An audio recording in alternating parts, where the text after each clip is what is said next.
Break के बाद आपका स्वागत है। ब्रेक से पहले हमने आपको बताया किस तरीके से कांग्रेस रणनीति बनाने में लगी है, लेकिन बीजेपी आला कमान ने कमजोर परफॉर्मेंस वाले मौजूदा सांसदों के टिकट काटने के संकेत दे दिए और इसके बाद जो बीजेपी के सांसद है, मौजूदा सांसद हैं, उनकी धड़कनें बढ़ने लगी है। ऐसे में टिकट कटने के डर से हड़कंप मचा हुआ है।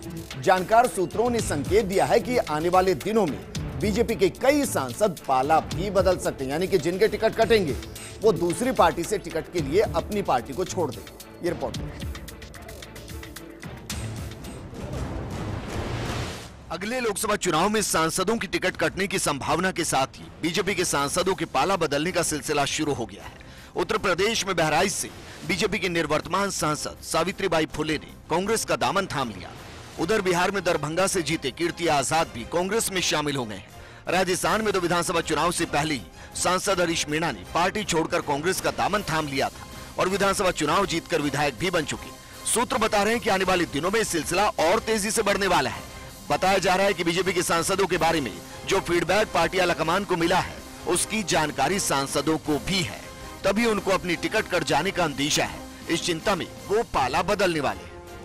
आखिर ऐसा क्यों है कि बीजेपी का दामन छोड़कर बीजेपी के सांसद कांग्रेस का ही दामन थामेंगे? इस सवाल का जवाब यह है कि बीजेपी के निर्वर्तमान सांसदों को कांग्रेस के अलावा दूसरी जगह टिकट मिलने की संभावना बेहद कम है। इसका कारण यह कि उत्तर प्रदेश में सपा, बसपा और रालोद ने गठबंधन कर लिया है, जिससे तीनों को अपने कोटे में कम से कम सीटें मिली हैं। सो यहाँ गुंजाइश नहीं है। कांग्रेस चूंकि अकेले सारी सीटों पर लड़ने की तैयारी कर रही है, इसलिए जिन सांसदों को लग रहा है कि बीजेपी से उनकी टिकट कट जाएगी, वो कांग्रेस का रुख करेंगे। पिछले दिनों उत्तर प्रदेश के मुख्यमंत्री योगी आदित्यनाथ की आलोचना करने वाले कम से कम 5 दलित सांसद पाला बदल सकते हैं। कुछ हाई प्रोफाइल सांसद भी पाला बदलेंगे, पर उनके बारे में भी अटकलें जारी है। जानकार सूत्रों के मुताबिक राजस्थान, मध्य प्रदेश और बिहार में भी बीजेपी के कई सांसदों के टिकट कटेंगे। सो वो अभी से अपनी पोजीशनिंग में लगे हैं। पटना साहिब के सांसद शत्रुघ्न सिन्हा कुछ दिन पहले रांची में लालू प्रसाद से मिलकर आए हैं। वो कांग्रेस या राजद के टिकट से चुनाव लड़ेंगे, पर बिहार में चूंकि कांग्रेस पार्टी अकेले चुनाव नहीं लड़ रही और महागठबंधन में खुद ही टिकटों की बड़ी मारामारी है, तभी बीजेपी के सांसद और पिछली बार चुनाव लड़े नेता टिकट नहीं मिलने की संभावना के बावजूद मन मारकर पार्टी में ही पड़े हुए हैं। बीजेपी सांसदों के पाला बदलने की खबरें आलाकमान के पास भी है।